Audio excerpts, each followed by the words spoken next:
Should cats be allowed outside? This is the big question that's probably sparked more debates than pineapple on pizza. On one side, you've got people saying, let them roam, they're wild at heart. And on the other side, are you kidding? Outside is a horror movie with cars, diseases, and raccoons with attitude. Are indoor cats secretly miserable, or are they living their best pampered lives?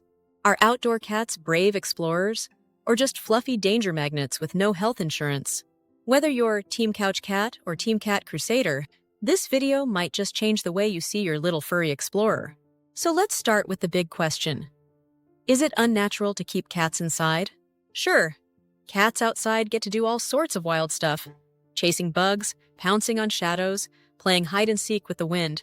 They explore, they hunt, they stare dramatically into the distance, like they're in a nature documentary. But here's the thing. Domestic cats aren't exactly little lions anymore. They've traded the wild savanna for cozy couches and endless snack bowls. Over generations, they've learned that life with humans comes with perks, like not having to wrestle a pigeon for dinner. Living indoors protects cats from predators. And yes, that includes cars, not just the neighborhood raccoon. In cities, they often benefit from being near humans, sometimes a little too close when food drops on the floor. And let's be honest, if there's an easier way to get food than hunting, most cats will take it. Why chase a mouse when someone just opened a can of tuna? That's why we shouldn't fall into the trap of imagining outdoor life as some kind of feline fairy tale. It might look adventurous, but street life is a game of survival. There's competition for food, danger around every corner, and the constant risk of bumping into a tougher cat with attitude and claws to match. Even the best hunter can end up hungry when there's someone bigger, faster, or sneakier nearby. So while the outdoors might seem like a cat's playground, in reality, it's often more of a battlefield. If you're enjoying this video, don't forget to subscribe, give it a like, and share your thoughts in the comments below. Street smarts or 9 lives lost? This brings us to a whisker-raising question. Can a house cat really hold its own out there in the wild world of alleyways, traffic, and turf wars? Yes, cats are equipped with some decent survival tools. Bolting like lightning, squeezing into the tiniest hiding spots, and performing death-defying tree climbs like feline ninjas. But let's not get carried away. Just because a cat can do all that doesn't mean it'll always work. A predator only needs to be lucky once. The same goes for speeding cars, which don't exactly slow down for paw traffic. And the numbers? They don't lie. Cats who stay indoors can stick around for a solid 15 years of naps, snacks, and judging humans from high shelves. But outdoor cats? They often only make it to about 7. That's not just a bad deal, it's practically cutting their 9 lives in half. Now we get it. Outdoor life sounds like a blast. Leaves to chase, smells to sniff, secret cat missions at 3 a.m. But the thrill comes with a price tag. Traffic that doesn't care, humans who might not be friendly, toxic substances disguised as treats, and all sorts of nasty illnesses passed around like an unwanted hairball. Indoor cats and the quest to defeat boredom. Do indoor cats ever get bored? Well, let's put it this way. If your cat is staring at the wall like it's watching Shakespeare, it might be time to shake things up. After all, humans would go a bit bonkers if every day looked exactly the same. But here's the good news. Cats are basically furry detectives. Their brains are wired for curiosity, and with a little creativity, indoor life can feel like an endless adventure. Think of your home as a jungle gym just waiting to be catified. Add climbing spots, tunnels, toys that squeak or bounce or roll mysteriously under furniture. A sunny window becomes a TV screen when birds show up. A cardboard box? That's a fortress, spaceship, and napping throne all in one. Even tiny changes can make a huge difference. Move the sofa a bit and boom, a secret alleyway appears. Create perches, hang toys from doorknobs, rotate scratchers like surprise gifts. It's less about having a giant space and more about offering new experiences to explore, sniff, stalk, and conquer. Give them places to rule, puzzles to solve, and spaces that change now and then. With the right setup, even a 1-bedroom apartment can feel like a feline amusement park. Minus the ticket lines. Do feral cats play outside? People often picture outdoor cats frolicking like they're on summer vacation, but street life is no playground. Feral cats, especially those in colonies, spend most of their time watching their backs. They're on high alert for intruders and constantly defending their turf. Not exactly the vibe for tossing around a toy mouse. Indoor cats, on the other paw, are the true champions of playtime. That's thanks to something called neoteny, a fancy word that means they keep their kitten-like behaviors into adulthood. In the wild, grown-up cats tend to drop the play and focus on survival. But indoors, where there's no need to guard territory or hunt dinner, the kitten spirit lives on. Cue the zoomies. Do cats feel lonely at home? Some worry that solo indoor cats get lonely without another feline buddy. But here's the twist.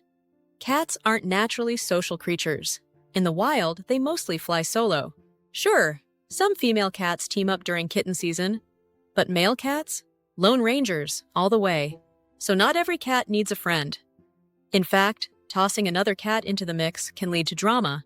To the resident cat, a new feline often screams, "Intruder alert!" That's why slow introductions are key. Let them adjust gradually or risk a full-blown fluff-off.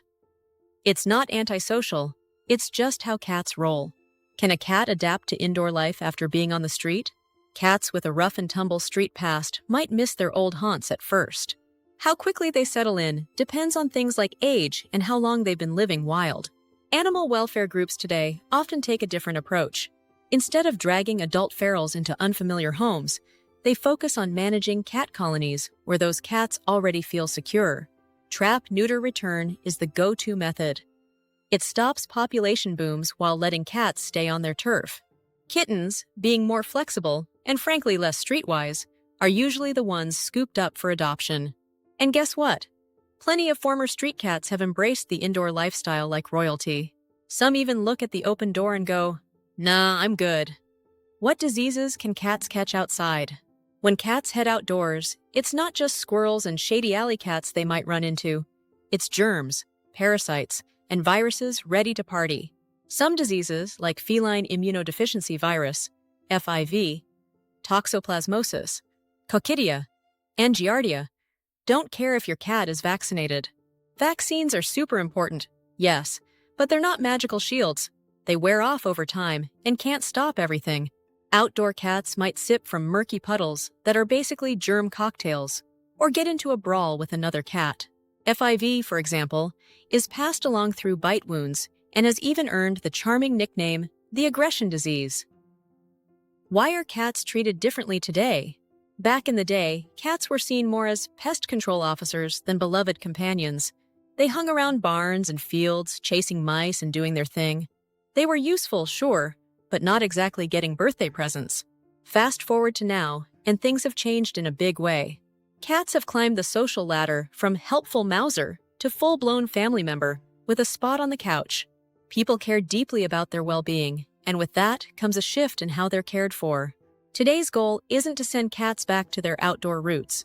It's to give them all the perks of indoor life, safety, warmth, full bowls, while still feeding their curiosity with toys, climbing spaces, and window views. Safe adventures and the indoor jungle. For those who dream of letting their cat feel the breeze on its whiskers without tossing it into the chaos of the outside world, there are creative ways to bring the outdoors to them safely. Some people build catios, which are like outdoor balconies made just for cats, giving them fresh air and sights to spy on without ever stepping into danger. Others turn their gardens into feline fortresses with fences that are too tricky to climb, turning backyard lounging into a secure event. Even a simple window can become a cat's favorite hangout if there's something worth watching. Birds fluttering around a feeder, or just the mysterious dance of tree branches in the wind. Some cats even get the hang of wearing a harness and leash, starting their training indoors and slowly venturing into the calmest corners of the outside world under human supervision. Believe it or not, a few brave kitties even enjoy road trips in foldable enclosures, joining their humans on safe little picnics like furry, judgmental chaperones. But the real magic happens indoors. It starts with understanding that cats, while still full of fierce instincts, are no longer the wild prowlers they once were. They're now soft-pawed roommates in a world built for humans, and that world is packed with hazards they're not equipped to handle on their own. Cats need more than shelter. They need stimulation, safety, and a space where they feel in control. After all, giving a cat a world where it can climb, play, nap, and explore without fear? That's not limiting freedom, it's giving it a better one. If you found this video helpful, please give it a thumbs up. Your support not only encourages us, but also helps other cat lovers discover our content. Don't forget to share your experiences in the comments below. And consider subscribing to the Wise Animals channel for more informative videos on understanding and caring for our feline friends. Thank you for watching.